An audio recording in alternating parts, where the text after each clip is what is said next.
channel, I'm going to make the presumption that if you have tuned into this video, it's for one of a few reasons. That could be that you are a regular watcher of my channel. It could also be that you're just interested of how much obtaining an E2 visa has cost us, but you also might be looking for advice or some form of an understanding of what an E2 could cost. I just want to put out there that this is our costs, that this could differ. I'm going to run through all the costs today that is incurred so far. As far as I know, I don't think there is anything else to pay out, but I could be wrong. I have made a list of what we have spent so far. I do have my microphone on today, which I did use the last video or the one before that, and I did notice that there was a little bit of noise from the air conditioning unit. I've got the fluffy thing on the mic today, so I'm hoping that you don't pick up too much on the air conditioner. I could film without the air conditioning unit on, but it is yet another hot day in the UK at the moment, and I'd rather not fry, so hopefully you're hearing okay. Okay, let's break it down. So before we decided to venture on this journey, I think I've touched on this a little bit, but I'm going to give the backstory again for people that might not know this. I am very much a believer in things happening for a reason in life, and when we were staying out in Florida a fair few years ago, maybe about 2-3 years ago, we were staying in a villa, and I had gone out to meet my friend Katie in Florida, at Katie's Florida Life. If you want to check out her channel quickly. I'd met up with her for a coffee. My husband had gone to the gym, and our kids, we'd gone out really early, so they were in bed asleep. Obviously everything was locked.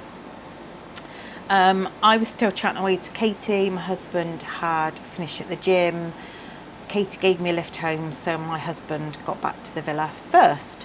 So when he pulled up, and I am really sorry for those of you that have already heard this story, but there are going to be people that haven't. So when my husband pulled up, he noticed there was a car on the drive and he couldn't understand why. So he approached the front door, and it's got a glass panel in it, looked inside, and there was a man stood inside our villa.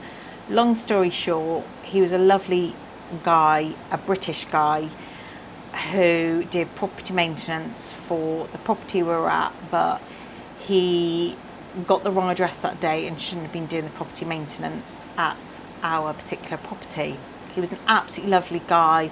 It was just a genuine mistake, and my husband ended up having a long conversation with him and happened to mention at that point that I would love to live there. At this point, we hadn't made any decisions. It wasn't even on our radar to move there. Anyway, he said to us that if ever we were interested, that he had a mate of his who was a British guy, who sorted out visas, and he said he used to live in Florida. He now doesn't, but he still helps people obtain visas. And he gave my husband his phone number. Obviously, for ages, we didn't do anything with that. And then when we started speaking more seriously, I obviously said to my husband, have you got that guy's number? Because we didn't really know where to start with the whole E2 visa thing. And I kind of Googled that an E2 would be good for us. So we then reached out to this guy. We had a video call with him for probably at least an hour and a half the very first time.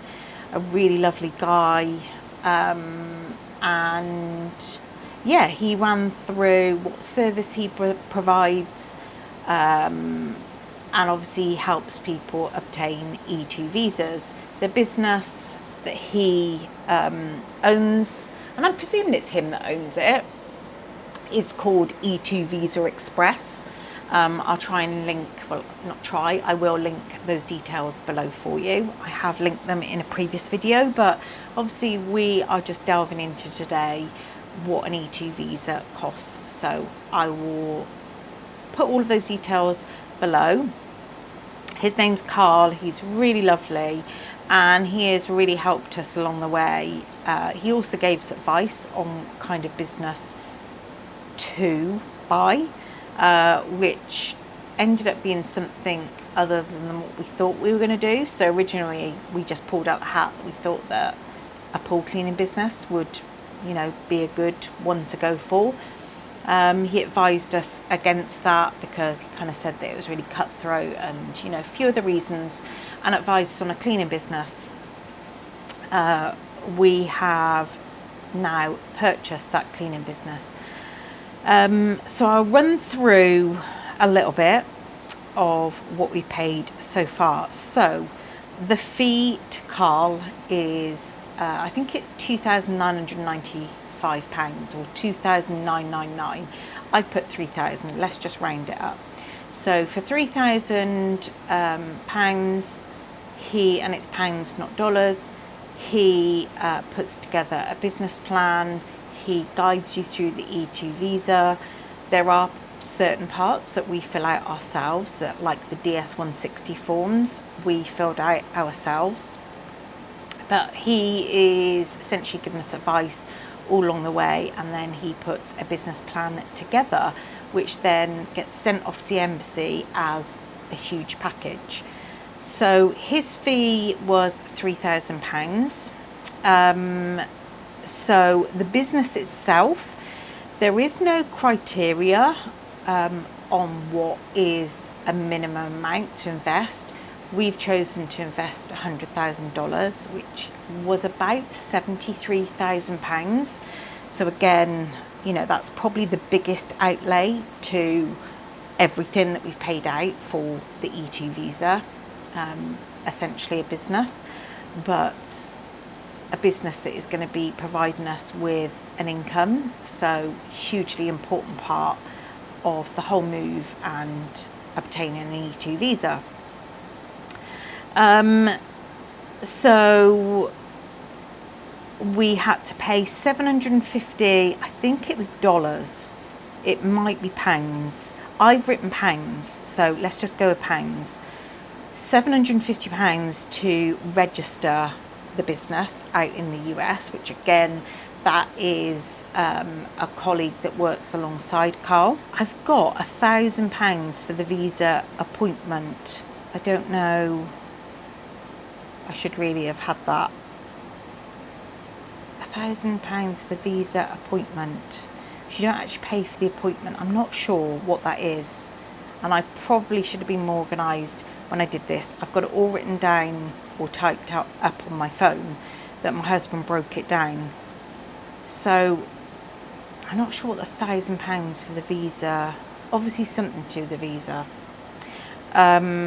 So let's just skim past that one. But anyway, that was £1,000. You then, it's up to you.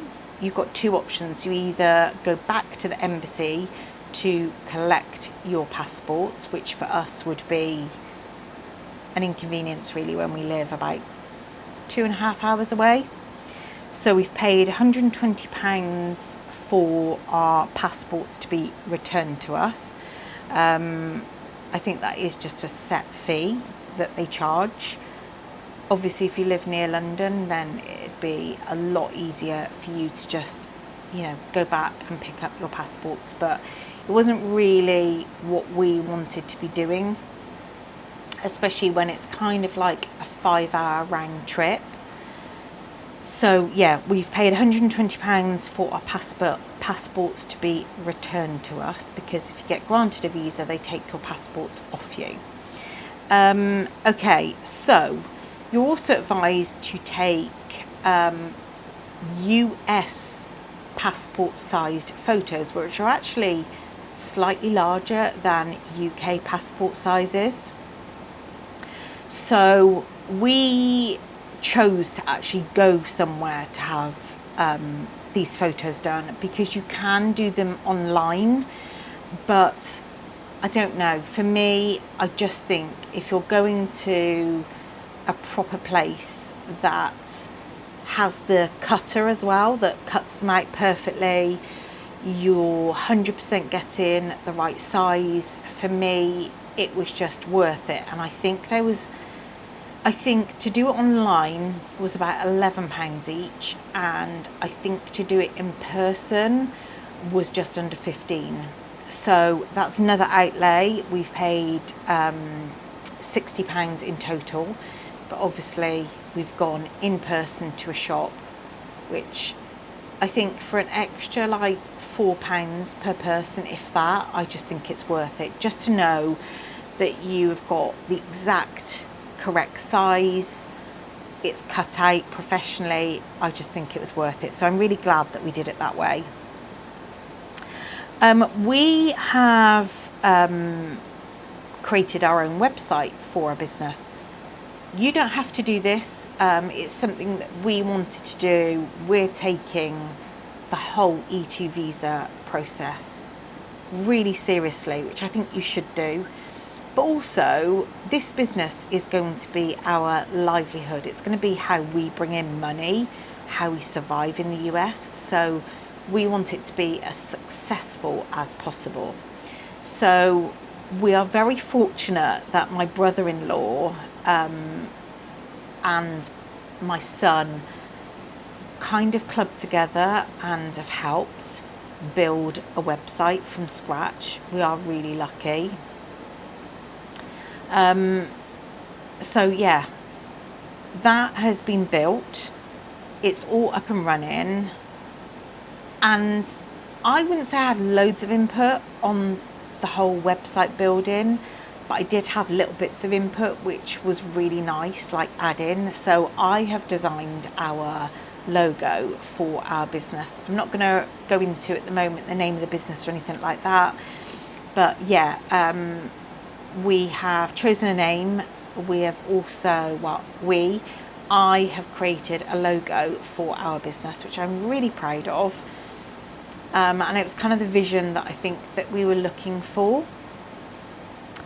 And yeah, the website has been built off our logo and broken down into sections.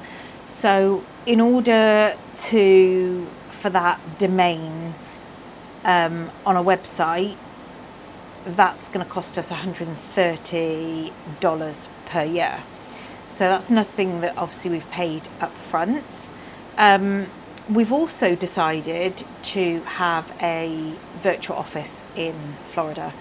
So should we need in the future an address for our business, we've got, which is essentially like a PO box at this virtual office. Now this virtual office is at Mall at Millennia. Now we chose that one because we're very familiar with Mall at Millennia. We've been there lots of times. It's a really lovely place.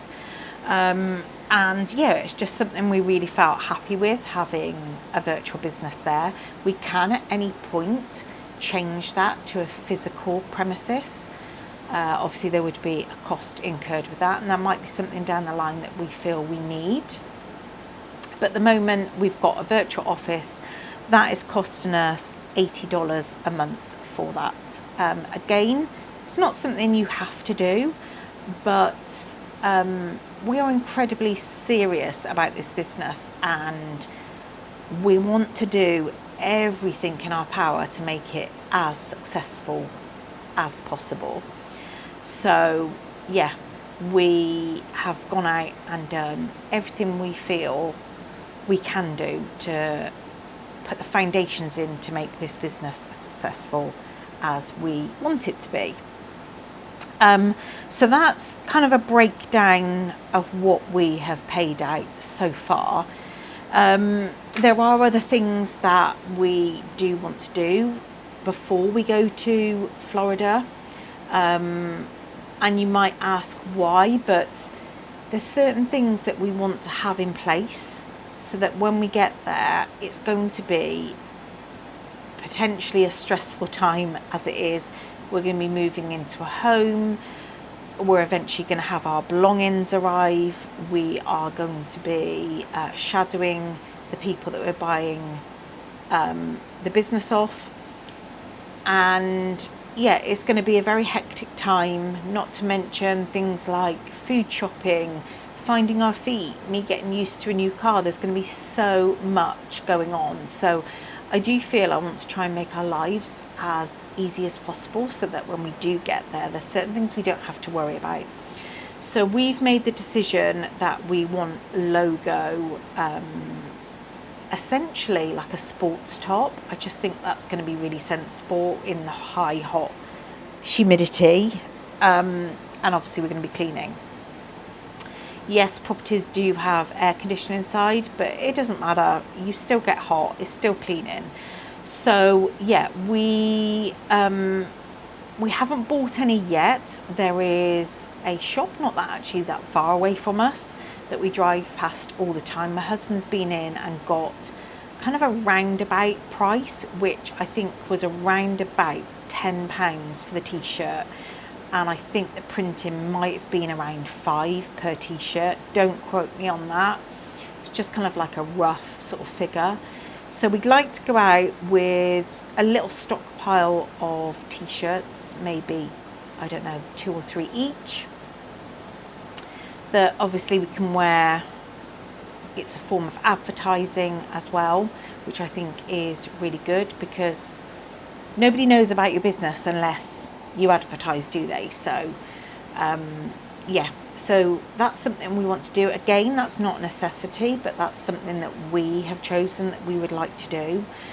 I'd also like to do probably a little Temu haul, actually, just to get some certain things that I can use for the cleaning business, like little crevice tools, things like that, things that are going to be really small to pack in my suitcase, ultra light. But again, when we get there, we are probably going to be in the deep end, trying to find our feet with a business straight away, and I don't want to be looking around or placing orders of little things that I know would really help with the day-to-day running of the business.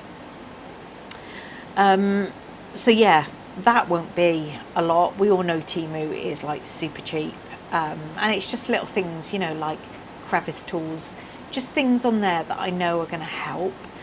We want to really give 110% to this business.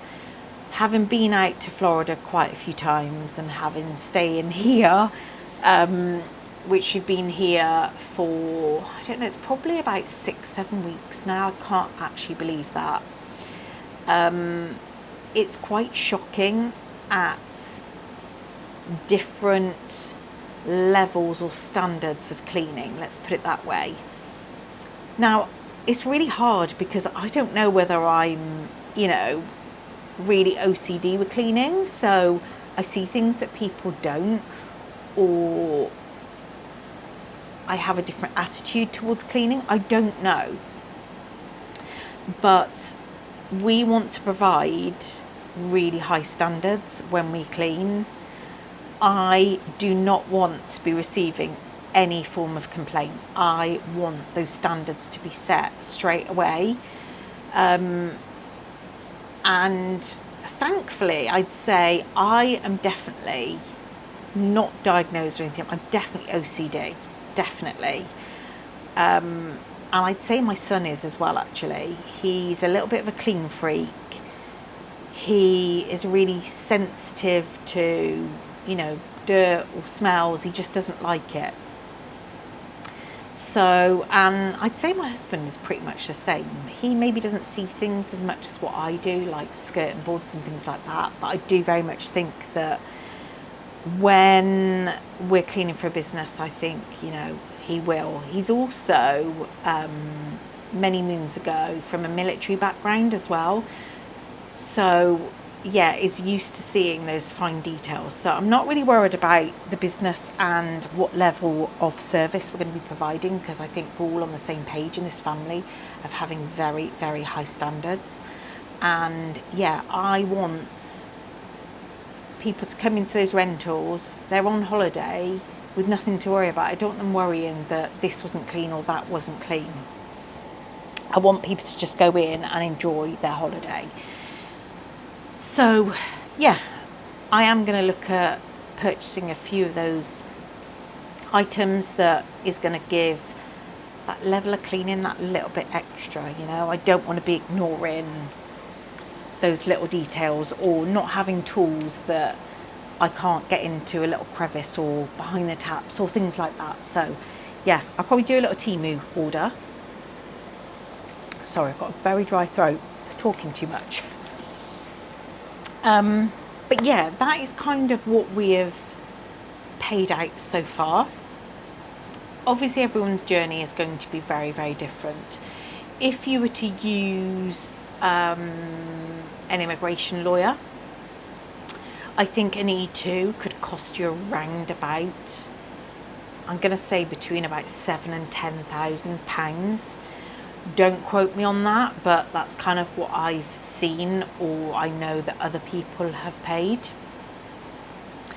So yeah, obviously we have paid essentially a lot less than that, and there might be out there people that are concerned or think that we would have stood a better chance. I don't really feel that way, to be honest with you. I really don't. I just don't. And maybe that me being naive, I don't know. But I'm happy with the decision we have made. I did do an immense amount of research into Carla E2 Visa Express, because I am that type of person that I will do loads and loads of research. I will find out everything there is to know, because I feel it's really important. And I also think that word of mouth is very important, and the reviews on the website are like, or Trustpilot through the website, I can't remember, it might be just Trustpilot, but they're really, really good reviews. So I feel really happy. One thing that we thought we were going to have to pay that we didn't end up paying, and having researched a little bit more, not everyone does pay, and that is using an escrow lawyer out in the US. Again, this just happened by chance. My husband had inquired or asked a question about a house, and the realtor was British, and my husband obviously explained, you know, we already have a realtor, and the lady sort of, you know, was really lovely, and she's like, absolutely fine, but if there is anything that, you know, I could help with in any way, shape or form, just let me know. And my husband happened to just have a little bit of a, I guess a bit of a not rant to her, but was just basically saying that he was really stressed, and at the time we were really desperately searching for an escrow lawyer, and we didn't want to just pass over $100,000 to just anyone. And I've got to tell you that when we made that transfer into escrow, it's the most scared I've ever been in my life. So this British lady did put us in touch with an escrow lawyer, and like I said, we were expecting to pay money, and we had a video call with him. Really, really lovely guy, and who knows this British realtor really well. We obviously asked him how much will it cost to hold things in escrow, and he came back with zero, which we were really shocked at. And it felt a little bit wrong, because we probably spent nearly an hour on the phone to him, and you know, if we were to spend that time on the phone to a British solicitor, we would easily be charged for that. And yeah, he does obviously charge by the hour, but that whole conversation was completely free. And we've obviously used him to put the money in escrow. If you don't know what escrow is, obviously when you're buying a business in the US, it's going to be of a large amount. Ours is $100,000. Essentially, to make that investment completely risk-free, you need to put the money in escrow. Escrow is basically held with a solicitor, and if you get granted your visas, that money gets transferred from escrow to the people we're buying the business from within a certain time period. I think it's within, I don't know, so many days. And if we don't get our visas, which I do not want to even think about, but if we weren't to get them, that money can come straight back from escrow to us. I wouldn't say the whole process is the easiest of transferring funds from the UK to the US. We've been using a company called Wise, which is like an app-based product, and yeah, it's all to do with money changing. Now, their rates are actually really good. We were going to use our bank, Santander. When we started looking into it, we were going to lose like the best part of £1,000, sometimes even more, because although they don't charge a lot to transfer the money, so I think to transfer the money, they were going to charge something like £25. But what you'd lose in money in the exchange rate, because the exchange rate is so poor with the bank, we would lose so much money, and we weren't prepared to do that. You know, for us, money has been incredibly tight. Obviously, we've sold our home in order to be able to fund an E2 visa application and to fund buying a business in the US. That's obviously a huge chunk out of our house money, which is hard, because that obviously lowers our budget to be able to buy a house in the US, but it is what it is, and it's something that has just had to be accepted. Obviously, when it comes to transferring a large sum of money for the actual house, again, even though I think Wise were going to charge, I think it was just over £700 for a transfer of around about £270,000 into dollars. I was outraged by that.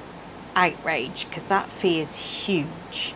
You do get a discount on a larger transfer, but then when Jonah looked at banks and other companies, with the huge difference in the exchange rate, it actually meant we were set to lose thousands.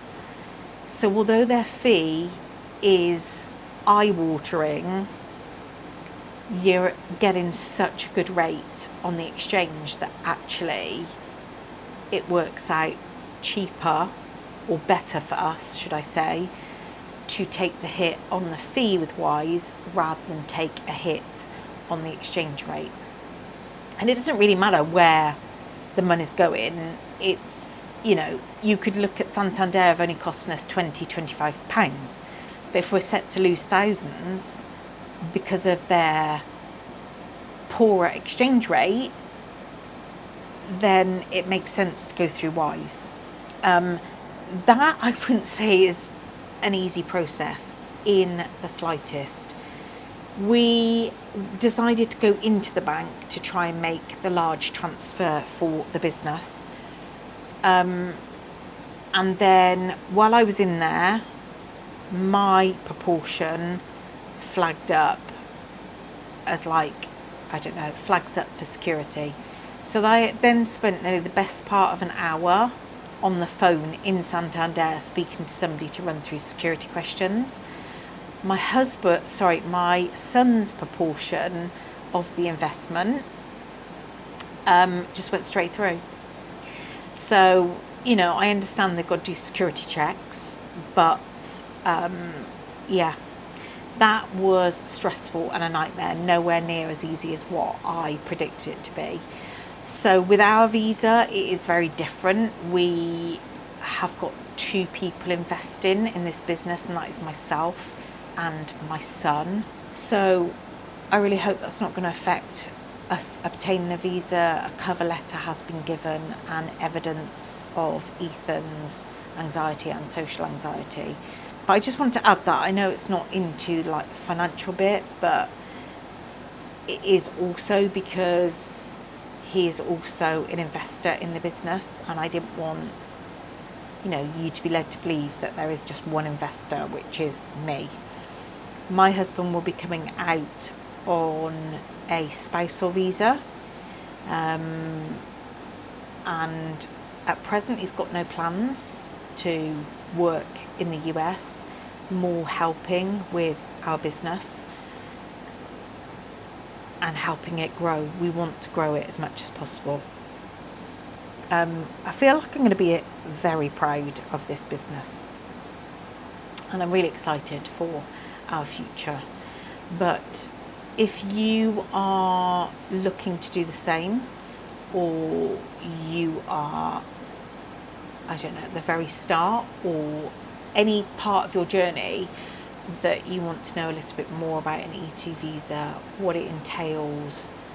Obviously, I've just broken down the costing. I am doing quite a few videos, and I'm documenting it for many reasons, really, to help you guys, to help anyone that's chosen to watch these videos, but also for us, for our memories. And I just thought it'd be helpful to break down the costs. We've had a lot of costs that we didn't know that we would have to outlay. So I just feel that apart from who you use to help you obtain your visa, I just feel that maybe this video would be helpful to somebody who's chosen to tune in. And there might just be you lot that are nosy and want to know what we paid, and that's absolutely fine. But yeah, I really hope you've enjoyed this, and it's given you some insight into the costs of obtaining an E2 visa. Yeah, just factor in that an E2 investment visa, you are going to have to invest money, and yeah, that's obviously going to be the largest chunk of your outlay, but it's going to be something that is yours, that you get to keep. It's not like it's money down the drain, and something that you can be incredibly proud of and make of it what you want to. So yeah, I really hope you've enjoyed this, and I hope it's been some help. Any questions, please just ask away. I will try and answer if I physically can, if I know the answer to it, and I'll try and leave some links below. My husband actually has all the details of the escrow lawyer that we used. If for whatever reason you would like that or you need it, then please just let me know and I can get that number from my husband. We have instructed a realtor, which I would really advise doing actually. So if you need any of that sort of information, please just let me know in the comments. I'll try and leave links to things like the E2 Visa Express, so it makes it easier for you. But yeah, anything else, just ask away. So I hope it's been helpful, and until next time, take care, and I will see you really soon in my next video. Bye.